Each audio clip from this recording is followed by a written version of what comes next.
Apa boleh seorang anak naik haji, tapi orang tuanya belum pernah pergi haji? Pulang dari sini, kau ambil kain selendang, kau gendong ibumu, dari Jakarta jalan kaki ke kota Makkah.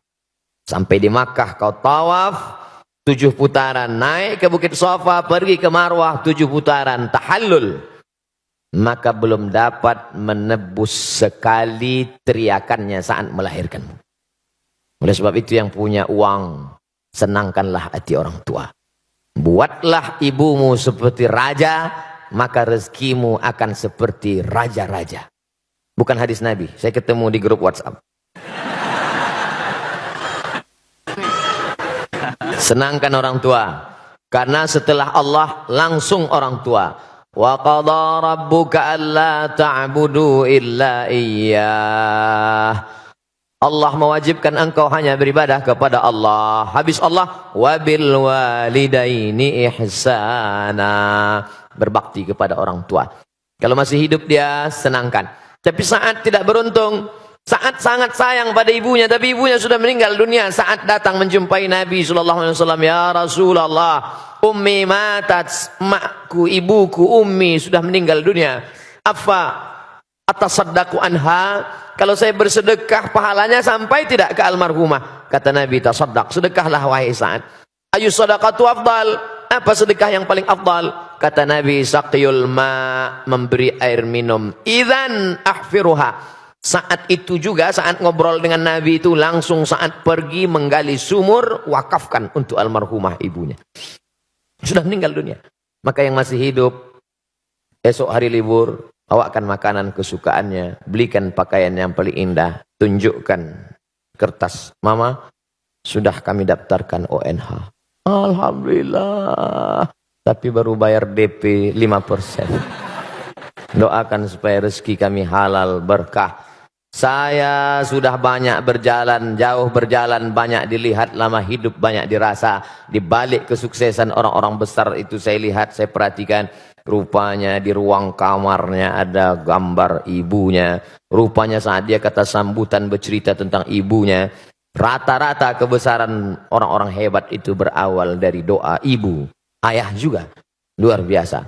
Ummuka ibumu, ummuka ibumu, ummuka ibumu. Saat Nabi ditanya, ayyun nas, man ahaqqun nas bi husni suhbati, siapa orang yang paling layak mendapatkan baktiku? Ummuka. Setelah itu abuka, bapakmu.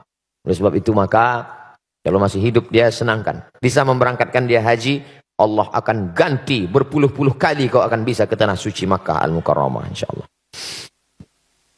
Ini masih ada satu lagi. Masih ada Ustaz. Tapi menyambung yang dijelaskan Ustaz barusan, ada pertanyaan dari Oki Agustina, bagaimana apakah mendoakan ibu yang sudah meninggal tapi beda agama dibolehkan atau tidak? Nanti doanya katanya nggak sampai. Maka nastighfaru Ibrahimu li abihi illa am mau'idatin wa'adaha iyyah. Nabi Ibrahim memohonkan ampun doa untuk bapaknya Azar yang beda agama itu hanya sekedar janji saja. Karena dia dulu pernah berjanji. Waktu Ibrahim mengajak Azar, nama bapaknya Azar, hai ayahku Azar, sembahlah Allah. Apa kata Azar? La illam tantahi, kalau kau tidak berhenti menceramahi aku, la arjumannaka, akan ku lempar kau pakai batu, wahjurni maliya, tinggalkan aku. Apa kata Ibrahim menjawab? Sa'astaghfirulaka rabbi, aku akan mintakan ampun engkau kepada Allah. Dia sudah janji, dan janji adalah hutang. Falamma tabayyana lahu annahu aduwwul lillah, setelah jelas bagi Ibrahim bahwa bapaknya itu musuh Allah, tak beriman kepada Allah, tabarra'a minhu, dia melepaskan diri, artinya tak dia doakan. Kalau masih hidup boleh didoakan, dalilnya Nabi mendoakan Allahumma hdi qaumi fa innahum la ya'lamun, berikan mereka hidayah karena mereka tak tahu. Tapi kalau sudah meninggal dunia, doanya, kuserahkan hambamu ini kepada engkau ya Allah. Allah Maha Kuasa untuk berbuat sesuka hatinya. Innama amruhu iza arada syai'an ayakula lahu kun fayakun. Tapi kalau dia masih hidup, jangan pernah berhenti berdoa. Pakai bahasa Indonesia, ya Allah berikan hidayah, bukakan pintu hati supaya mati dalam keadaan la ilaha illallah Muhammadur Rasulullah sallallahu alaihi wasallam. Ini nampaknya udah kartu kuning. Saya baru mu'allab 3 bulan. Alhamdulillah. Antum saudara saya dalam la ilaha illallah. Saudara kandung pun, orang tua kandung pun belum tentu bisa menolong. Tapi saudara saya bisa menolong.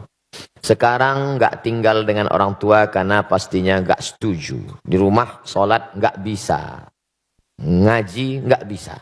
Tinggal di luar ngekos. Apakah ini bisa dibilang durhaka Pak Ustadz? Supaya bisa ngaji, sholat dan lain-lain saya harus tinggal di luar. Pertanyaan ini sepertinya sedang mengajarkan Abdul Somad dan kita semua betapa kita selama ini tak mensyukuri nikmat bisa ngaji, bisa sholat, tapi nggak ngaji dan nggak sholat. Harus ngekos hanya untuk ngaji dan sholat. Kadang banyak yang kita sangka tak nikmat, padahal kita sudah dapat nikmat besar. Baik, saya jawab. Wa in jahadaka ala an tusyrika bima laisa laka bihi ilmun. Kalau orang tuamu itu memaksamu untuk mempersekutukan aku, kata Allah, fala tuti'huma, jangan kau patuh pada mereka berdua. Ini dalil engkau boleh ngekos, saudaraku. Karena kalau kau tetap di situ, dia akan paksa. Maka kata Allah, fala tuti'huma, jangan kau patuh dengan dia. Tapi ayat itu belum potong, baca ujungnya. Wasahibhuma fid dunya ma'rufa. Tetaplah engkau berinteraksi, berbakti kepada mereka. Kontradiktif. Bagaimana mungkin saya sudah tinggalkan rumah tapi saya tetap silaturahim? Engkau tinggalkan karena niatmu supaya bisa sholat, supaya bisa ngaji, maka ngekos, tapi silaturahim jangan putus. Mama, papa, apa kabar? Sudah makan pagi? Sehat? Mau dia balas caci maki, sumpah serapah, anggap itu bagian cara Allah menghapuskan dosa, cara Allah mengangkat derajat, cara Allah melatih hati. Jangan pernah berhenti. Tiap pagi, tiap hari, doakan dia. Tapi untuk mempertahankan supaya bisa sholat, supaya bisa ngaji. Mudah-mudahan Allah berikan hidayah sehingga sampai masanya nanti. Sulitkah bagi Allah? Tak ada yang sulit. Qalbul mu'min baina asabi'ir rahman. Hati manusia ini di jari jemari Allah. Di jari jemari kuasa kudrat iradat Allah SWT. Insya'a, kalau dia mau dia buat begini, kalau dia mau dia buat begini. Lalu kenapa tidak dia kasih saja hidayah semua Pak Ustaz? Kalau semua dia kasih hidayah, lalu kita dapat apa?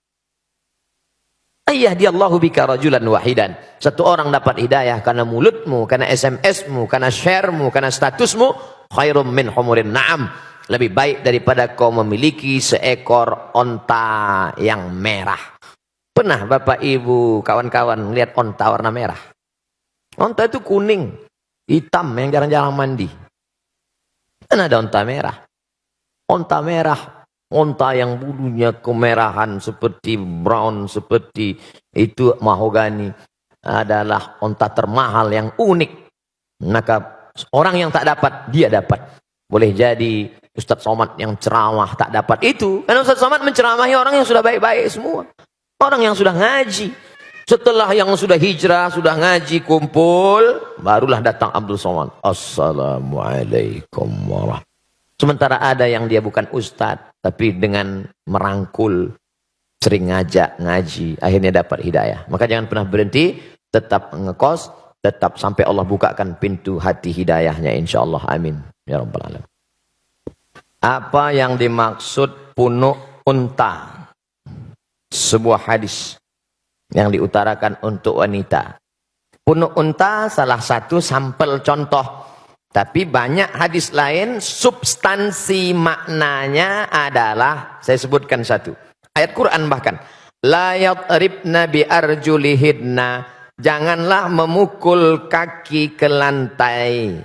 Dipakai gelang kaki bergemerincing. Yadribna bi arjulihidna. Dipukulkan kaki ke lantai waktu jalan. Kerincing, kerincing, kerincing, kerincing, kerincing. Satu. Dua. La tabarrujna tabarrujal jahiliyatil ula. Jangan bersolek-solek jahiliyah. Tiga. Jangan memakai seperti punuk unta naik ke atas. Dari tiga sampel contoh ini makna substansinya adalah norak. Berlebihan. Lebih dari normal, abnormal. supaya diperhatikan orang. Adapun sekedar mengikat rambut, kebetulan rambut dia panjang, maka diikatnya pakai karet gula. Diikatnya. Lalu kemudian ketika dia pakai jilbab agak menonjol sedikit, ya nggak apa-apa. Tapi sengaja dipakai tinggi ke atas supaya ketika dia lewat semua wow. Jadi jangan ditangkap sampelnya, tapi yang diambil adalah substansinya. Karena sekarang banyak orang perempuan tidak seperti punuk onta, tapi noraknya lebih daripada punuk onta. Pahami ini dengan baik. Tentang masalah gemerincing di lantai, tidak ada lagi. Tentang soleh jahiliyah, tidak lagi. Tentang punuk onta, tidak. Dia selamat dari 3 kasus contoh. Tapi substansi noraknya masih bertahan. Maka hukumnya dia tetap kena. Intinya, wajar-wajar saja. Kau diperhatikan orang bukan norakmu, tapi karena prestasimu. Kau diperhatikan orang bukan karena make upmu, tapi karena cahaya bekas wudukmu. Karena tahajudmu memancar. Ini kan ingin mencari hati orang supaya suka. Padahal hati orang itu punya Allah. Kalau Allah sudah menanamkan cinta ke dalam hatimu, maka hati-hati hamba itu pun ikut cinta kepada engkau. Oleh sebab itu maka raihlah cinta Allah dengan tahajud. Raihlah cinta Allah dengan baca Quran dan zikir. Bukan dengan yang semu. Bukan dengan yang hilang. Karena kita akan capek melelahkan diri sendiri hanya dengan kepalsuan-kepalsuan. Kenapa dia bercahaya wajahnya? Bekas wudhu. Masya Allah. Emang saya tayamum? Artinya kita tetap beramal, berdoa. Biarlah orang suka. Karena Allah menanamkan suka itu. Bukan karena dibuat-buat. Karena sesuatu yang dibuat-buat kita akan lelah capek sendiri. Normal saja apa adanya.